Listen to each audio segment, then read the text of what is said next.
C'est la suite de Politicien, votre rendez-vous politique dont le numéro de ce jour est consacré à la RDC, la République démocratique du Congo. Une nouvelle invitée m'a rejoint, Patrick Mboyo. Vous enseignez le droit, vous êtes spécialiste du droit constitutionnel et vous enseignez aussi les relations internationales à l'Université d'Evry en France. Merci.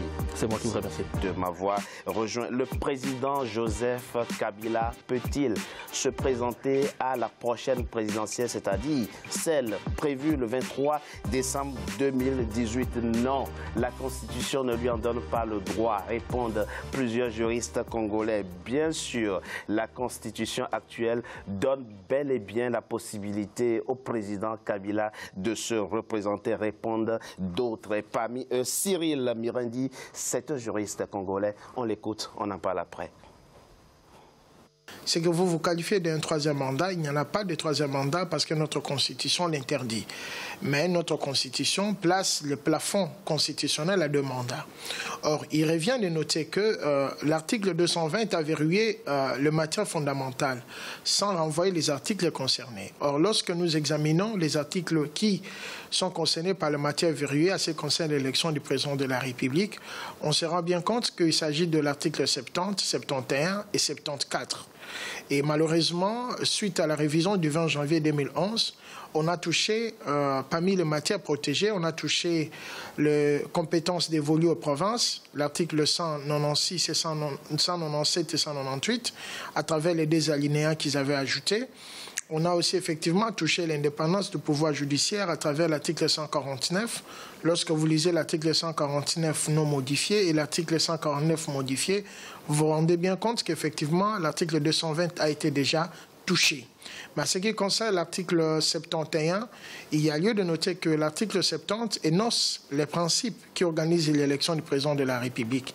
Mais cet article ne organise pas ou ne matérialise pas le même principe énoncé à son alinéa premier. C'est l'article 71 qui est du reste le mode de scrutin qui vient matérialiser effectivement le principe posé par l'article 70.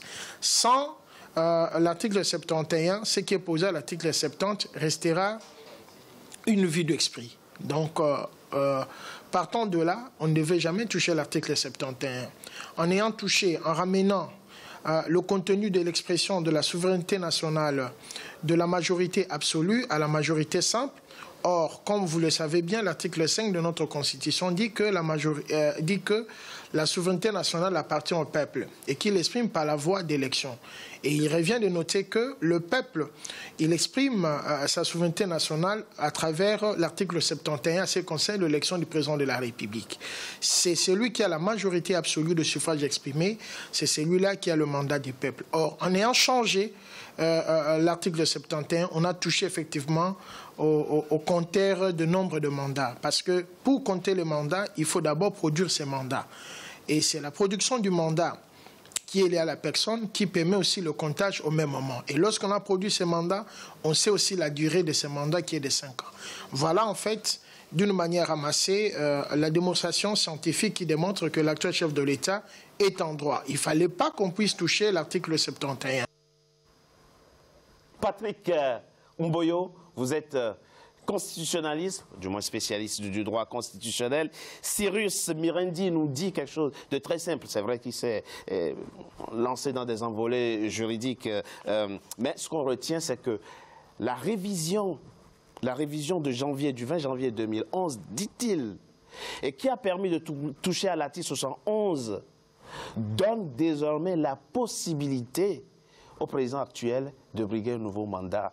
C'est-à-dire l'article 71 qui régit la nature de l'élection, c'est-à-dire qui dit comment le président est élu. À partir du moment où, dit-il, on touche à cette disposition, on n'est plus dans la balise consacrée par l'article 220 de votre Constitution. Que lui répondez-vous? C'est un juriste, manifestement, qui a des éléments, mais qui souffre d'une certaine portée de compréhension de ce qui distingue le droit de la science politique.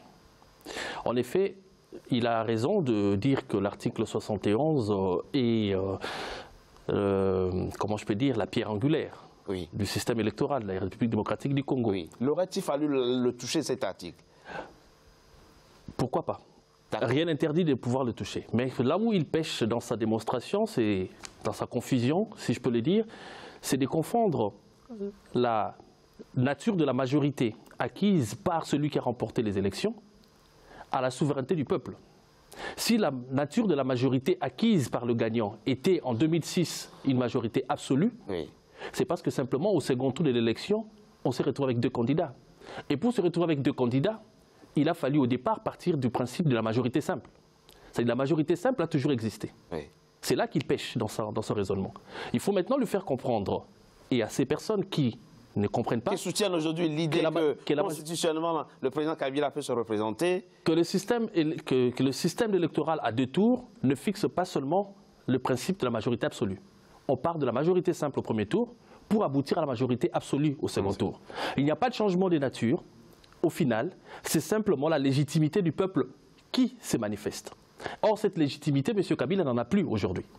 Puisque au jour d'aujourd'hui, je l'ai déjà dit il y a 2 ans, l'arrêt de la Cour constitutionnelle de 2016 avait péché simplement par son raisonnement à rubrica. Parce que la Cour constitutionnelle avait traité le problème de manière circonstanciée, en disant si Joseph Kabila pouvait rester au pouvoir, mais en ne tenant pas compte de la Constitution. On parle de la Constitution, c'est-à-dire du préambule jusqu'au dernier alinéa. C'est un bloc qu'il faut respecter tout ensemble. D'abord, on ne va pas remettre en cause la décision d'une Cour constitutionnelle dans notre émission. Vous savez qu'à la fois dans la hiérarchie des normes, la Constitution est au-dessus de tout, et que les membres de la Cour constitutionnelle dans un pays sont les meilleurs interprétateurs de la Constitution. Non, donc on va pas, je ne suis pas d'accord avec vous. Permettez-moi de dire quelque chose, que la Cour constitutionnelle n'est pas la Cour constituante. Beaucoup de gens l'ignorent.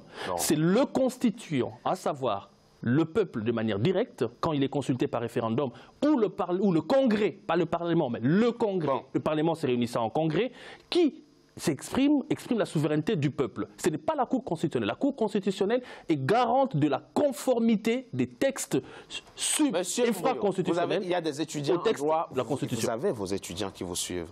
La constituante, elle est établie pour élaborer une nouvelle constitution. À partir du moment où la constitution est adoptée, soit par référendum ou par voie parlementaire, elle est là. Non, bien sûr, leur décision, excusez-moi, leur décision est sans recours, mais il arrive des fois que les juges constitutionnels reviennent sur ce qu'il a déjà dit avant, on l'a vu plusieurs fois, cela n'est pas exclu parce que c'est une œuvre perfectible. En conclusion, si on s'en tient, puisque c'est ça la substance de cette partie, si on s'en tient à la constitution actuelle, le président Joseph Kabila n'a aucune possibilité de se représenter. Je vais le dire, excusez-moi, c'est une question assez technique, je ne peux pas répondre en 2 mots. Permettez-moi de dire quelque chose. L'article 71 alinéa 1 dit quelque chose de précis, que le nombre de mandats, le président est élu pour un mandat de 5 ans, renouvelable une fois. Qu'est-ce qui est renouvelable? C'est le mandat précédent. Au jour d'aujourd'hui, M. Kabila, il est au pouvoir parce qu'il a été élu en 2006. Le mandat a été renouvelé en 2011. Son mandat est terminé. Question qu'on peut se poser, comment se fait-il qu'il se retrouve encore au pouvoir aujourd'hui? Oui, mais ça on sait. On le sait. Maintenant, s'il faut aller plus loin, s'il doit se présenter comme étant candidat, ce sera pour le renouvellement du mandat qui est terminé depuis le 19 décembre 2016, ou ce sera pour avoir assuré une sorte d'intérim pour préserver le principe de la permanence du pouvoir, la continuité de l'État. Ça, c'est une question aussi que la Cour constitutionnelle n'a pas anticipée en 2016. De toute évidence, Francis Kalombo, le 15 mai dernier, le 15 mai 2018, il y a seulement quelques jours, trois membres de la Cour constitutionnelle ont été nommés. On connaît leur nom désormais et grosso modo, ce sont des gens qui sont acquis de toute façon à la cause du président de la République. Très rapidement par rapport à la question, le juriste Mirendi, elle a dit le président Kabila peut se représenter. Vous êtes vous aussi juriste, peut-il, oui ou non, se représenter conformément à l'actuelle constitution? Même si politiquement, je sais votre réponse est non. Non, juridiquement aussi, la réponse est non, tout simplement. Non. Parce que la motivation de Mirendi, c'est une démonstration qui est motivée par le ventre. D'accord. On peut pas le suivre. Sauf que le président Kabila, comme il l'a dit, même s'il est là, peut-on dire par l'accord de Saint-Sylvestre, qui ont prolongé un mandat, mais cet accord, Kabila l'a signé, l'accord est clair, il ne peut pas se représenter pour un autre mandat. Et lui-même l'a reconnu. Sauf à modifier la Constitution. Non, sauf, mais l'accord aussi lui dit de ne pas modifier la Constitution. Donc, à ce moment-là, il est bloqué, donc il ne peut même pas rêver. Sauf que ce que nous... Sauf à changer de Constitution en ce moment-là. Il ne peut pas non plus changer, puisque l'accord aussi lui demande de ne pas initier le changement de la Constitution. On ne peut pas, on est bloqué. Mais la moindre des choses, aujourd'hui, Kabila n'a plus la légitimité ni la légalité de présider la République démocratique du Congo. Donc on ne peut pas imposer, nous devons aller aux élections. Mais c'est lui qui représente la RDC. Nous devons aller aux élections aujourd'hui pour que toutes les institutions puissent retrouver leur légitimité. Mais néanmoins, quant à la question posée, le président Joseph Kabila, lui, ne peut plus et ne doit même pas rêver à pouvoir se représenter, puisque la Constitution, la loi, l'accord dont lui-même, aujourd'hui, Mirinde est tenté de dire que l'accord ne peut pas être au-dessus de la Constitution, mais il faut lui rappeler que dans les nominations, dans les ordonnances du chef de l'État, pour nommer un Premier ministre de l'opposition, Joseph Kabila a évoqué l'accord du 31 décembre. Donc, ça veut dire, il reconnaît qu'il est lié par cet accord. Qu'il est lié par cet accord, étant lié, étant lui-même a reconnu qu'il est lié par cet accord en nommant un opposant comme Premier ministre alors que la Constitution le lui interdit. Donc, dans les cas contraires, on peut le poursuivre. Aucune autre initiative.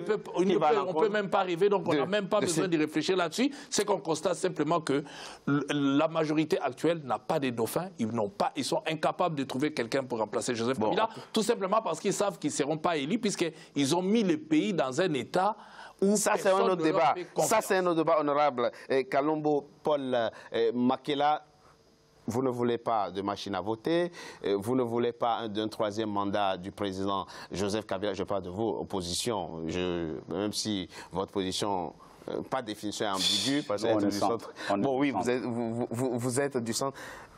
Est-ce que finalement, la question n'est pas au niveau, tout simplement, de la fiabilité du scrutin, d'une élection? Peu importe si un président peut se représenter ou pas. La question qu'il y a là, c'est que nous voulons, le peuple congolais veut aller aux élections le 23 décembre, ça c'est une chose.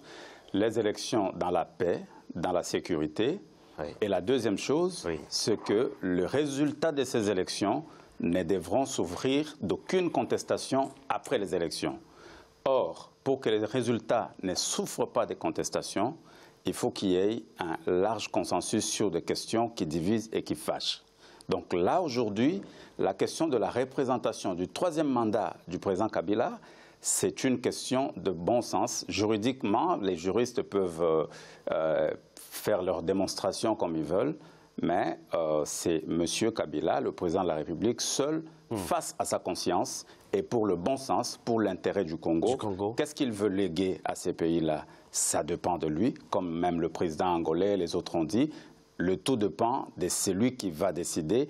S'il se décide à ce qu'on aille dans des élections qui seront compromettantes et qui vont opposer, diviser la nation demain, ça sera sa responsabilité. S'il se décide également de soutenir des élections qui feront de lui un grand homme, qui va sortir honorablement par la grande porte, ça dépend de lui. Mais moi, je me dis, en tant que chef d'État, en tant que responsable politique, tout ce que nous nous posons comme acte, nous devons le poser en regardant vers l'avenir, en se disant quelle est la meilleure approche, qu'est-ce qui est mieux pour mon peuple et pour mon pays. Patrick Mboyo, vous êtes congolais et juriste, constitutionnaliste.